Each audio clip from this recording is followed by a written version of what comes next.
Hi Vogue, it's Emma Chamberlain. I'm back to share my little beauty secrets with you. And today I'm gonna be showing you my updated skincare routine and a little spooky night out look. If I've learned anything over the last few years of getting my makeup done by professionals, if your skin is not hydrated under the makeup, it's not cute. So this is a little hydrating mask. I do this mask probably, it's whenever I feel like I need it and I have the time. We actually have to head downstairs real quick because I have to get my face wash. So let me just go get that real quick. Hold on, sorry. I'll see you guys in a minute. I just have to go get it.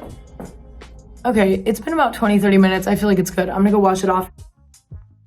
You have to rinse with freezing cold water. At least for me, it like wakes up the skin. My favorite cleanser got discontinued. So we're all gonna be trying this Dermalogica Ultra Calming Cleanser together for the first time. Oh, this feels delightful. We've really gotten in there, really cleansed.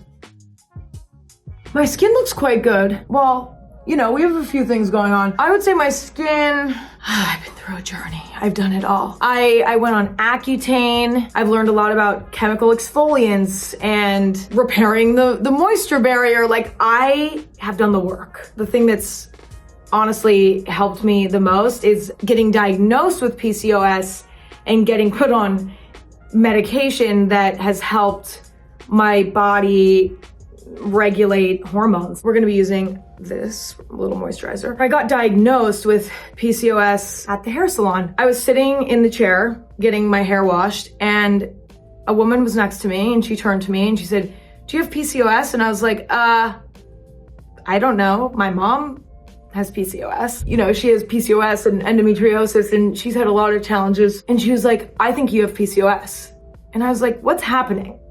She could tell by the acne that was on my cheeks. Turns out she was an OBGYN and she diagnosed me with PCOS. It's really changed my life, to be honest. Like, my periods are so much more chill. My skin is so much more predictable. My hair is getting thicker. It's just feeling like I'm coming back to myself in a way. And the beauty sandwich, he does my facials for fancy red carpets. And one time he gave me his oil that he makes and I fell in love with it. I think there's like instructions on the back to like rub your hands together and smell it and stuff, which I do sometimes. It smells so good.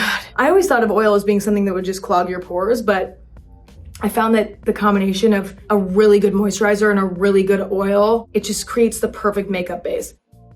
I'm at a place, I think, in my life and young adulthood where I really appreciate this slow, methodical routine of it all. A lot of times these days, I'm not even putting music on for this stuff. Silence. I'm sunscreening up.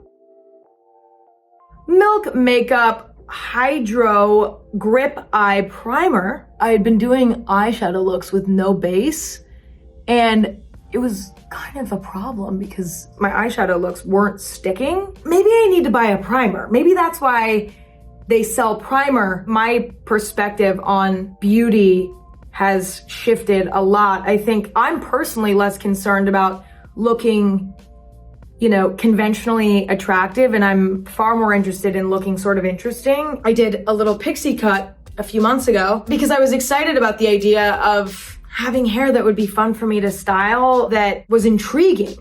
And that's kind of what has become beautiful for me, is things that are intriguing and interesting. I'm gonna go in with the whitish and this little beige-ish one. I've done this look before, but it's gonna be different today than it's ever been before, and that's very exciting now, isn't it? Now, isn't it? Oh my God, my Irish roots are coming out.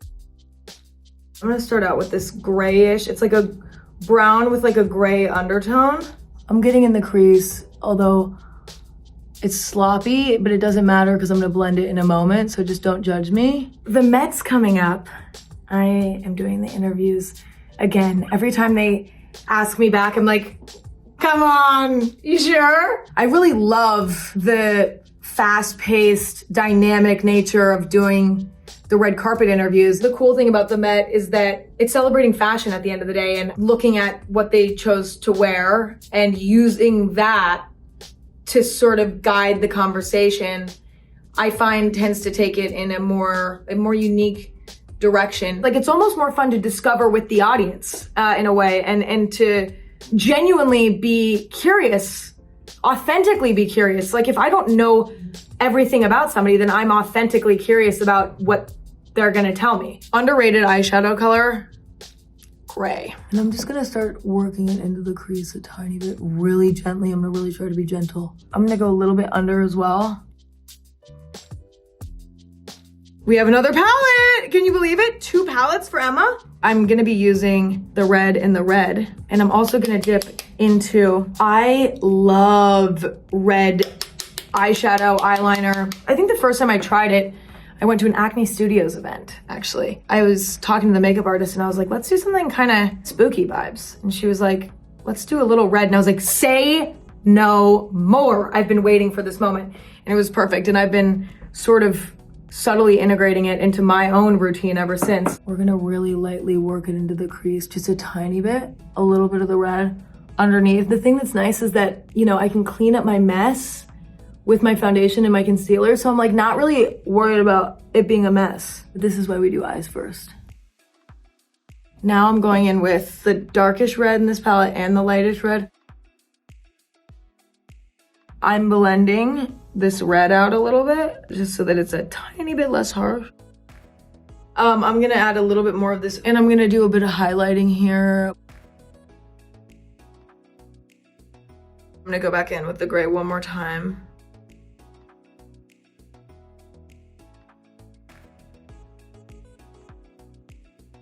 There's a lot more building in makeup than I think I realized when I first started. Like, it's building a good eye makeup look is like, you like keep going back in with new layers, and the layers is what makes it so good. Okay, this is a life hack that I just found out about and we're gonna try it today. Wetting the sponge with setting spray. This is kind of incredible. My favorite concealer of all time. I'm really in a phase of my career where I'm really like trying to have a return to self, to be honest. Like, I had a very complicated relationship with YouTube for a long time, and it was how I started my career. But then I think for a long time I was like, maybe I want to be more than a YouTuber, and then that messed with my head. And then I realized, wait, I love being a YouTuber. This was my dream as a kid. I did it. Why am I self-sabotaging? So I'm loving making YouTube videos. I make them all myself. I edit them all myself. So I've been focusing on that. Career plot twist. I did just act in my first movie, and it was a mind-bending experience. This movie is called Forbidden Fruits. There's lots of fabulous people in it. Lily Reinhart, Victoria Pedretti, Lola Tung, Alexandra Shipp. I was such a fish out of water. I was like, what is happening? You just kind of have to jump in the deep end and see what happens. And it was really fun. Foundation, luminous silk. Everyone got along so well. And, you know, I'd never done it before, so I wasn't sure if I was gonna, you know, stick out like a sore thumb or what. It was something I'll remember for the rest of my life. Serum concealer. I'm just gonna highlight like here. And then I'm also gonna put a little bit more of this concealer.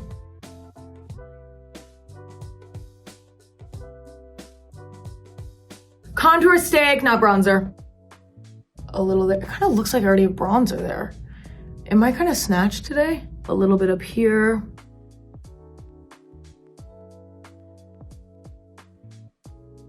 I love contour. I don't even use blush. I just contour. Blush is so in right now, and it's just not for me. I don't like it on myself for some reason. It's too sweet for me.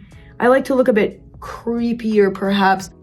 Makeup becomes more fun when it's more about sort of enhancing what you already have or transforming into a character. When I think back to when I had acne and I was wearing makeup to sort of try to cover the acne, and it was sort of this stressful thing. It wasn't fun when that was my relationship to makeup. Whereas now it's like, I'm either, you know, putting it on to look weird or look kind of cute at the store. Powder, translucent, Laura Mercier. If I'm not careful, I'll accidentally just absolutely pack it on, and that's not what we want. We're gonna go in with, I think this one's bronzer, but I kind of use it as contour.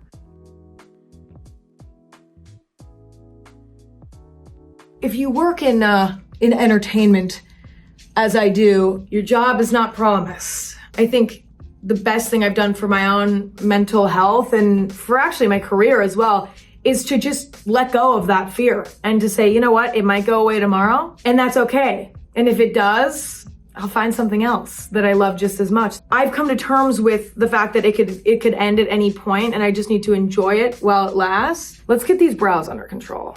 Classic, Great Lash, clear.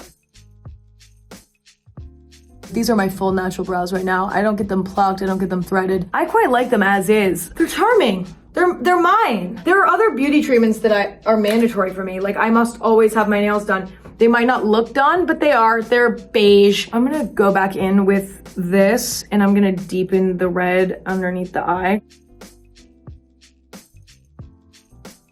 You know, when I go to red carpet events, it's really my time to sort of play. And as I said before, you know, most of the time I'm at home in my PJs. And so when a carpet event comes around, my stylist Jared and I are like, let's push the boundaries. Let's wear something that isn't even remotely similar to what I would wear on a day-to-day basis. Let's have fun. This is my least favorite step of my makeup routine. Wow, these are really up today. Look at them. Oh, my favorite lip liner of all time. I'm like obsessed. Makeup Forever, Wherever Walnut. I wear this every single day.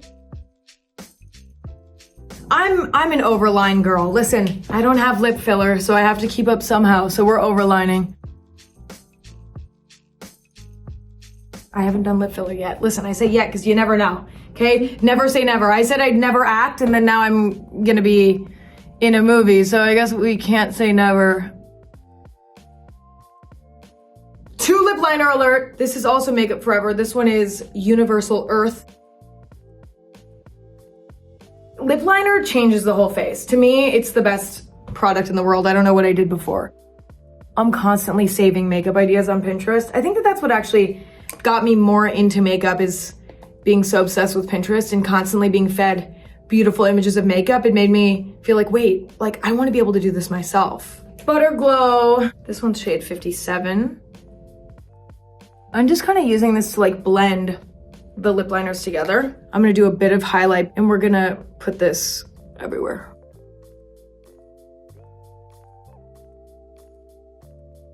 A Little Road in Espresso, which is so me as a coffee girl. Okay, let's do setting spray.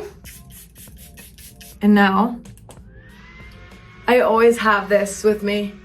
I use this to sort of set the setting spray so I can move on to other things. I'm gonna take a little wipe and wipe the makeup off my hair. When you've bleached hair, weird things happen.